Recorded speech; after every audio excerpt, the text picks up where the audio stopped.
Hey guys, एक बार फिर से हाजिर मैं अटैक ऑन टाइटन के फाइनल सीजन यानी कि सीजन 4 के एपिसोड नंबर 2 यानी कि एपिसोड नंबर 18 के रिव्यू को लेकर। इस एपिसोड की शुरुआत वहीं से होती है जहां से पिछला एपिसोड खत्म हुआ था। आर्मिन मिकासा से पूछ रहा होता है कि क्या वो एरन की मदद करना चाहती है और मिकासा उसको कह रही होती है कि हाँ मैं मदद तो करना चाहती हूँ, पर मुझे लगता है कि ये मैं खुद से नहीं करना चाहती, जैसा कि एरन ने कहा था, क्योंकि मैं एक्टरमैन क्लैन से ताल्लुक रखती हूँ इसलिए मैं उसकी मदद करना चाहती हूँ। ये सुनकर आर्मिन कहता है कि मुझे लगता है कि एरन झूठ बोल रहा है। आगे से मिकासा उसको कहती है उसको ऐसा क्यों लगता है कि एरन झूठ बोल रहा था। यह सुनकर आर्मिन कहता है कि तुम ऐसा क्यों बोल रही हो, क्या तुम्हें सच में यही लगता है कि एरन यही चाहता है कि आगे जाकर एल्डियन बच्चों को पैदा ना कर सके? क्या तुम्हें सच में लगता है कि उसकी सोच यही है? यह सुनकर जीन कहता है कि मुझे नहीं लगता एरन ऐसा सोच सकता है, पर यह इम्पॉसिबल भी नहीं है कि वो ऐसा नहीं करेगा। तब भी आर्मिन चिल्लाते हुए कहता है क्या यह इम्पॉसिबल नहीं है? क्या तुम्हें नहीं पता हम एरन के बारे में बात कर रहे हैं? तभी कॉनी गुस्से से कहता है तो फिर एरन ने जीक और येलेना को क्यों नहीं रोका?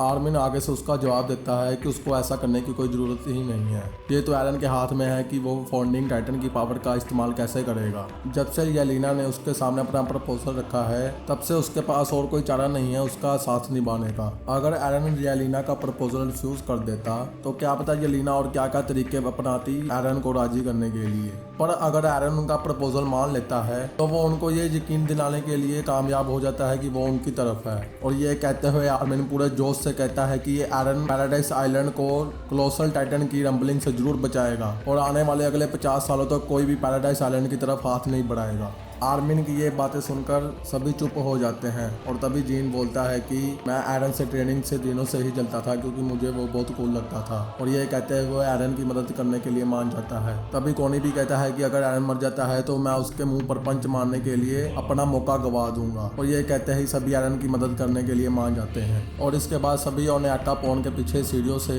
महल की छत की ओर बढ़ने लगते हैं और उनके पीछे पीछे साशा का परिवार भी जाने लगता है। सीढ़ियां चढ़ते चढ़ते मिकासा आर्मिन से पूछती है कि एरिन हमसे अपना ट्रू इंटेंशन क्यों छिपा रहा है, वो खुद को हमसे क्यों दूर कर रहा है, और उसने ऐसा क्यों कहा कि वो मुझसे नफरत करता है। और ये सब सुनते सुनते आर्मिन को एरिन की वो पुरानी बातें याद आती हैं जब सभी सर्वे कॉप्स पहली बार समुद्र के किनारे पहुंचे थे और एरिन दूर समुद्र की ओर इशारा करते हुए कह रहा था कि अगर हम उस पार अपने सभी दुश्मनों को मार डालेंगे तब हम असल में आजाद होंगे। लेकिन आर्मिन मिकासा को अपने इस ख्याल के बारे में नहीं बताता है। वो मिकासा को कहता है कि एरन और मैं हम दोनों ही जानते थे कि बचपन से ही तुम्हारे सिर में समय समय पर दर्द होता है, और एरन ने इसी का फ़ायदा उठाते हुए अपना झूठ और अच्छे से दिखाने की कोशिश की होगी। मैं शर्त लगा के कह सकता हूँ कि एरन के पास इससे अच्छा झूठ बोलने के लिए टाइम ही नहीं होगा। हम सब कुछ ख़त्म होने के बाद में एरन से इसके बारे में पूछेंगे। और इन दोनों की बातों के बीच सीन शिफ्ट होता है। हम देखते हैं कि मारने वाले एग्रस्ट को पेल रहे होते हैं, और जैसा कि हमने पिछले सीन में देखा था कि आर्मर टाइटन अपने में से नुकीला स्पाइक्स को निकाल कर एरन के कंधे में घुसा देता है, जिससे एरन जोर जोर से दर्द से चिल्लाने लगता है। लेकिन तभी बूम, एरन फिर से वॉरहैमर टाइटन की पावर का इस्तेमाल करते हुए अपने चारों ओर नुकीले स्पाइक्स निकालता है और आर्मर टाइटन को दूर धकेल देता है। और हम देखते हैं कि पीछे से जो टाइटन मौका पाते हुए एरन की ओर बढ़ने लगता है, लेकिन तभी एरन जो टाइटन के मुंह पर इतना गंदा पंच मारता है ना कि वो गड़ों के ऊपर से टप्पा खाता हुआ ना दूर जाकर गिरता है और वो एक ही पंच से डेड हो जाता है। यार ये एक जो टाइटन का मुझे समझ नहीं आता, हर बार इतनी रेंज में आता है ना, लेकिन हर बार एरन इसको पेल डालता है, इससे कुछ नहीं होता यार। और अभी एरन संभल ही रहा होता है, लेकिन तभी पीछे से आर्मर टाइटन आता है और एरन को पीछे से धक्का मार कर गिरा देता है और उसको घसीटता हुआ आगे लेता जाता है। और आर्मर टाइटन एरन की गर्दन को पीछे से पकड़ते हुए उसको खाने की कोशिश करने लगता है, लेकिन तभी एरन की सटक जाती है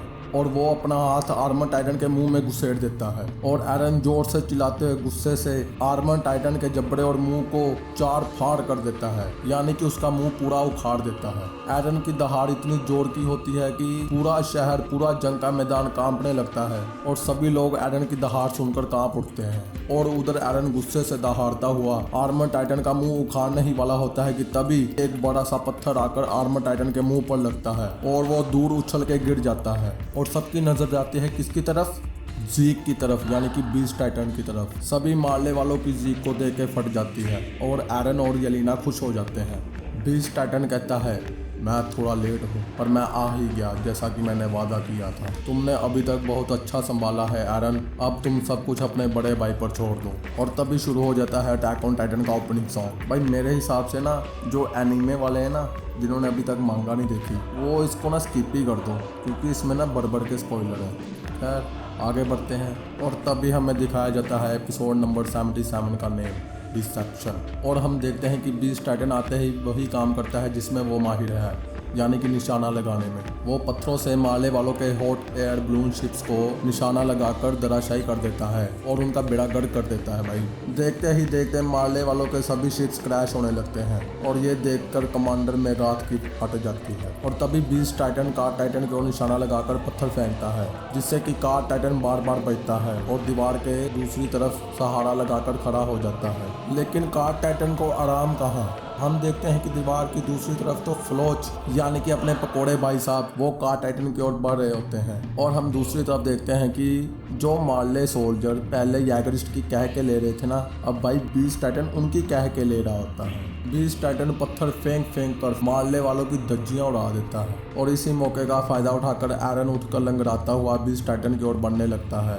एरन को बीस्ट टाइटन की ओर बढ़ता हुआ देख के गाबी कोल्ड से कहती है कि हमें एरन को बीस्ट टाइटन के कॉन्टैक्ट में आने से रोकना होगा। लेकिन जवाब में कोल्ड कहता है कि हम उसे कैसे रोक सकते हैं, हमारे पास टाइटन्स को टाइटन के साथ लड़ने देने के सिवाय और कोई रास्ता नहीं है। हम लोगों की अपनी खुद की जंग भी है, हमें उसे देखना होगा। ये कहते हुए कोल्ड गाबी से कहता है कि मैं फाल्को को दुश्मनों से बचाने के लिए जा रहा हूँ। और तभी गाबी कोल्ड को कहती है कि मैं भी तुम्हारे साथ चलूंगी क्योंकि फाल्को की इस हालत की जिम्मेदार मैं भी हूँ। और वहीं सीन शिफ्ट होता है जहाँ पर फाल्को मिलिट्री पुलिस वालों के साथ जेल में बंद होता है। यहाँ पर फाल्को और नाइल के बीच बातचीत चल रही होती है।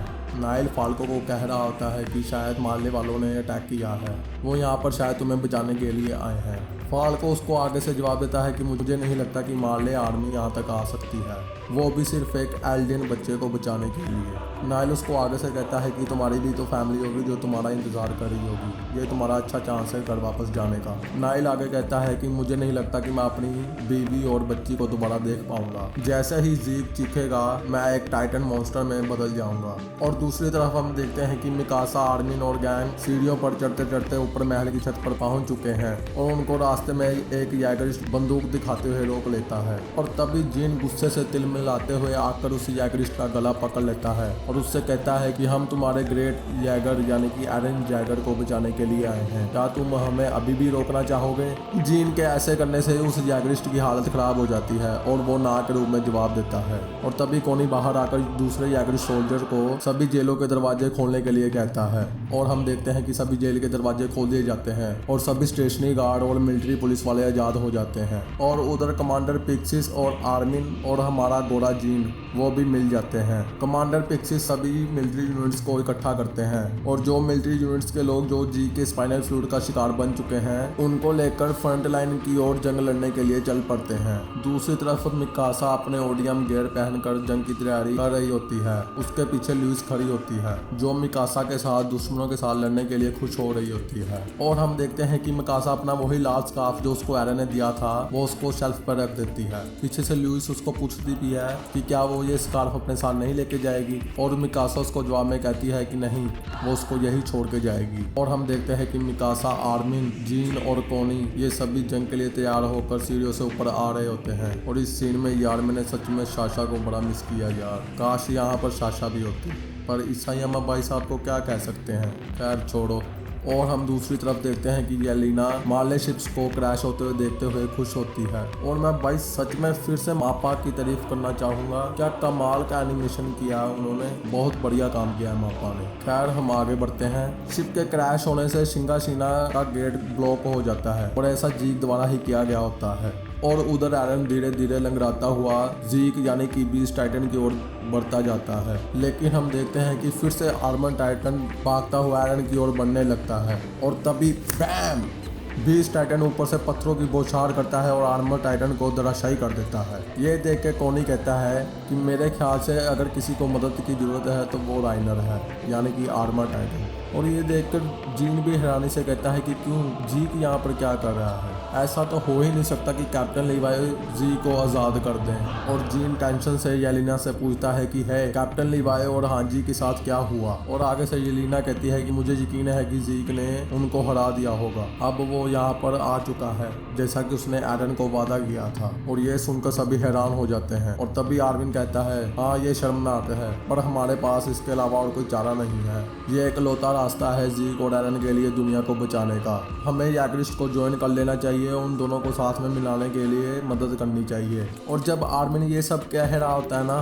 तो पीछे से येलेना इतना डरावना चेहरा बनाती है ना भाई कि सबकी देख के ना फट जाती है। और आर्मिन की सोचो कि क्या हालत हुई होगी जो इतने पास से इतना डरावना चेहरा देख रहा था। मैंने ना ये एपिसोड भाई रात के 1 बजे देख रहा हूँ मैं, और सच बताऊँ इसका इतना डरावना और गंदा चेहरा देख के ना मैं भी डर गया था। खैर छोड़ो आगे बढ़ते हैं। येलेना इतने डरावने तरीके से आर्मिन की तरफ देखती है ना कि आर्मिन की फटके 4 हो जाती है। और तभी एकदम से येलेना का फेस चेंज हो जाता है और वो खुश हो जाती है। उसकी आंखों से खुशी के आंसू भी आ जाते हैं और वो कहती है प्लीज़ एरन और जी की हेल्प करो प्लीज़। इतना ड्रामेटिकली चेंज मुझे तो समझ नहीं आई भाई ये क्या हुआ अभी। येलेना उसको कहती है कि मुझे तुम पर विश्वास है, लेकिन आर्मिन बेचारा अभी भी वहाँ पर सन का सन नहीं खड़ा, उसके पैर तक नहीं हिल रहे थे। और उधर गाबी और कोल्ट याग्रिस्ट से बचते हुए शहर में फाल्को को ढूंढ रहे होते हैं। और तभी गाबी कोल्ट से पूछते हैं कि वो लोहे की पाइप क्या है। कोल्ट जवाब में उसको कहता है कि वो एक एंटी टाइटन राइफल है जिसे टाइटन को मारा जा सकता है, लेकिन ये बहुत मुश्किल है क्योंकि उसके लिए टाइटन की गर्दन पर एक परफेक्ट निशाना लगाना होगा। इन दोनों की बातचीत चल ही रही होती है कि तभी कोल्ट मिलिट्री पुलिस के एक झुंड को देखता है जिसमें फाल्को और नाइल भी होते हैं। और तभी फाल्को और कोल्ट एक दूसरे को देख लेते हैं और पीछे से नाइल फाल्को को पूछता है कि क्या हुआ। और उधर जल्दी से गाबी और कोल्ट दीवार के पीछे छुप जाते हैं ताकि उनको मिलिट्री पुलिस वाले ना देख लें। फाल्को नाइल को सच सच बता देता है कि उसने अपने भाई को देखा है और नाइल भी उसकी मदद करता है। वो फाल्को को बहाने से दूसरे मिलिट्री पुलिस के सैनिकों से दूर ले जाकर उसको कोल्ट को सौंप देता है और वो उनको कहता है कि ये जगह बच्चों के लिए सुरक्षित नहीं है। ऐसा कहते ही फाल्को, कोल्ट और गाबी तीनों भागने लगते हैं। भागते भागते फाल्को पीछे मुड़कर मिस्टर नाइल को थैंक यू भी कहता है। यार ये फाल्को ना सच में एक काइंड बच्चा है सच में।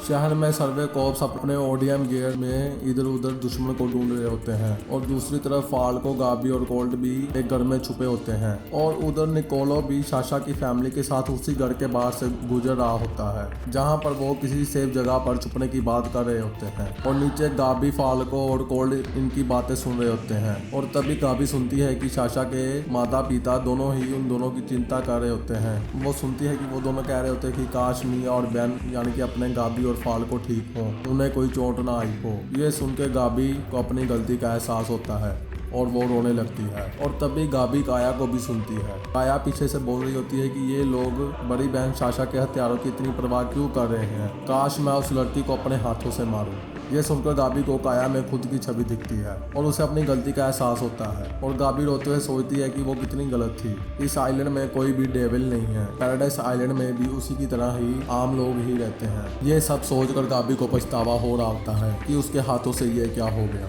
कोल्ट और फाल्को दोनों ही गाबी को बड़ी हैरानी से देख रहे होते हैं और कोल्ट गाबी को कहता है कि मेरे हिसाब से वो चले गए, अब हमें यहाँ से चलना चाहिए। लेकिन गाबी और फाल्को वहीं पर बैठे रहते हैं और गाबी कोल्ट को कहती है कि वो कोई डेविल नहीं है, वो भी सिर्फ एक आम इंसान है इस आइलैंड पे। अब मैं समझ सकती हूँ कि राइडर को कैसा फील हो रहा होगा। हम बस एक तरफ बैठे बैठे इन सभी को डेविल कह रहे हैं जबकि हम कभी भी इन सब से मिले नहीं हैं। और गाबी ये सब कहते हुए फाल्को से माफ़ी मांगती है और ये सुनते हुए फाल्को भी गाबी से माफ़ी मांगता है। वो कहता है कि उसकी वजह से ही मार्ले पर पहले अटैक हुआ था। उसको एक घायल सैनिक मिला था जिसकी टांग नहीं थी और उसने उसकी चिट्ठियाँ पोस्ट की थी और वो घायल सैनिक एरन जैगर था। उसको नहीं पता था कि वो उन चिट्ठियों के रास्ते मार्ले पर हमला करने के लिए इंफॉर्मेशन पहुंचा रहा है। उस हमले के दौरान मरे सभी लोगों का जिम्मेदार भी वही है और उन दोनों के दोस्त ऊदो और सोफिया की मौत का जिम्मेदार भी फाल्को खुद को बताता है। और ये सब बोलते हुए फाल्को चिल्लाकर कहता है कि वो गाबी से प्यार करता है और वो उसे आर्मर टाइटन को इनहेरिट करने नहीं देगा। वो चाहता है कि गाबी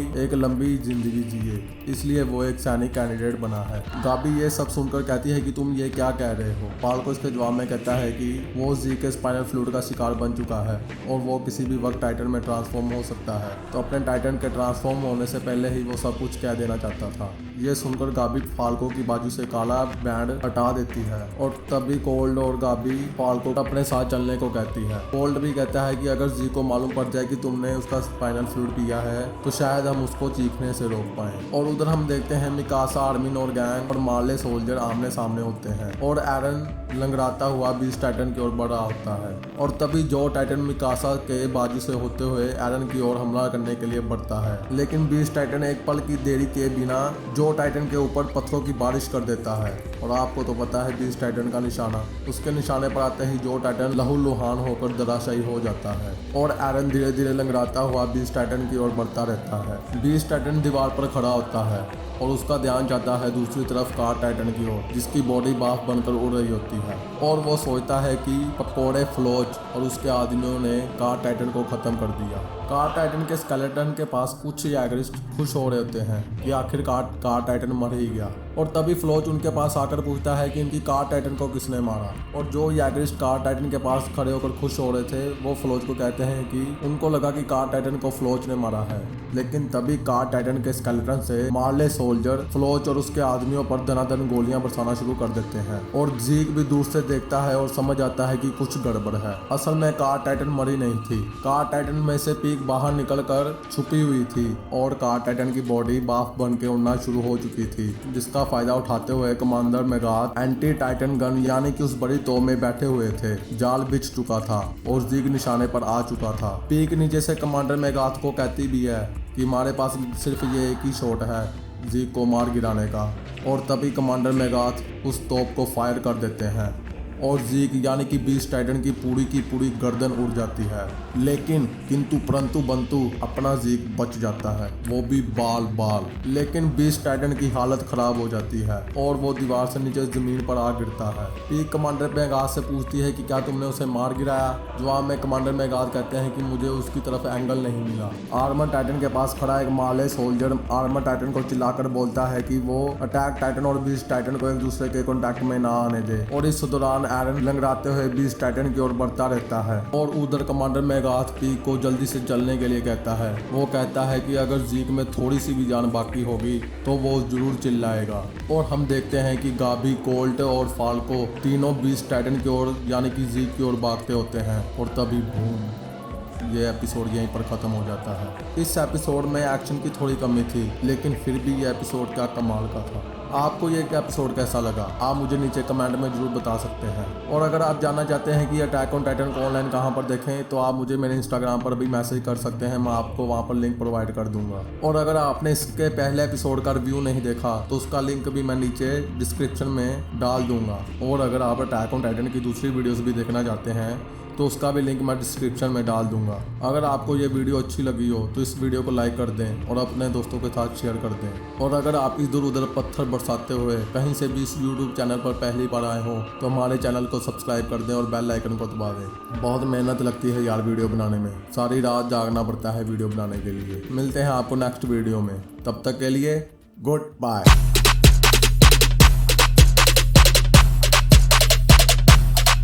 Lit. Roll up to the party, roll up to the party, roll